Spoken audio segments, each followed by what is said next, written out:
दिल्ली उच्च न्यायालय में किस तरह के मुलजिमों की रिहाई की याचिका लगाई है? देखिए, आज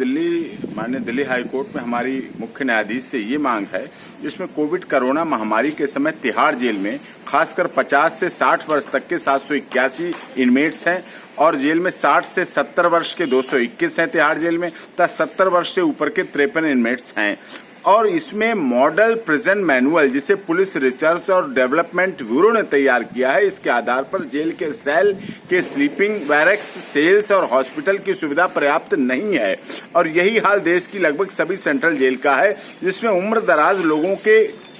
कोरोना का संक्रमण बढ़ रहा है, अधिक फैलने का खतरा है। माननीय हाई पावर कमेटी ने पिछले वर्ष तथा इस वर्ष भी मुलजिमों को छोड़ने का प्रावधान किया है, लेकिन ये प्रावधान पर्याप्त नहीं है, क्योंकि अब इस बार मरीजों को सही होने के बाद उसका जो कोरोना का नया वेरिएंट है, उसके बाद ब्लैक फंगस का भी प्रकोप बढ़ रहा है। ऐसे बुजुर्ग मरीजों को ठीक करने के लिए अच्छी तरह का इलाज और केयर और अस्पताल की आवश्यकता होती है, जो कि जेलों में मेडिकल स्टाफ पर्याप्त नहीं है, तथा 50 वर्ष के ऊपर के उम्र के कैदियों को कानूनी रूप से भी ऊपर उठकर, कानून जो है वो कहता वो ठीक है, लेकिन मानवता के आधार पर जीवित रहने का अधिकार है, और उसके आधार पर माननीय उच्च न्यायालय को इस आधार पर विचार करना चाहिए, जिससे 50 वर्ष की उम्र से अधिक के इनमेट्स को इंटरिम बेल, इमरजेंसी बेल मिल सके, और जिससे तिहाड़ के रोहिणी और मंडोली जेल में जो कैदी हैं उनको जिस तरह से महाराष्ट्र की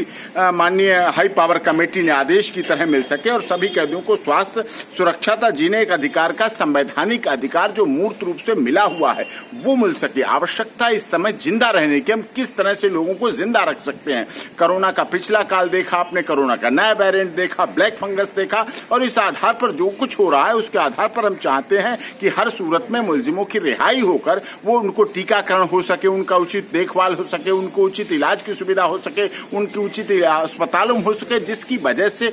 मौतें न हो सके। मौत की संख्या इनमेट्स की भी कम होनी चाहिए, जो कि लगातार बढ़ रही है। और यही हाल तिहाड़ जेल का नहीं, लेकिन पूरी जेलों का, सेंट्रल जेल जो है अन्य प्रदेश में है, वहां भी यही हाल है। इसलिए हमने माननीय दिल्ली उच्च न्यायालय से अपनी इस याचिका के द्वारा ये मांग की है कि ऐसे लोगों को उम्र के आधार पर 50 से ऊपर के लिए और कैटेगरी अपनाएं, और उनको जल्दी से जल्दी रिहा किया जा सके, जिससे कि जेलों में मौतों की संख्या घट सके, और उनको प्रॉपर टीकाकरण हो सके, उनका प्रॉपर इलाज हो सके, वैक्सीनेशन हो सके। जीवन जीने का अधिकार तो अंततः मूलता देती है, और ये अति आवश्यक है। इसी पर माननीय सर्वोच्च न्यायालय ने भी आदेश पारित किया है, सो मोटो संज्ञान भी लिया है, अपने आप स्वतः संज्ञान भी लिया है, और उसी स्वतः संज्ञान को आगे भी बढ़ाने के लिए काम किया है, जिस आधार पर आगे उसकी प्रोसेस हो सके और उसको आगे प्रोसीजर किया जा सके। और इस बात के लिए यह आवश्यक है कि ये होना आवश्यक है।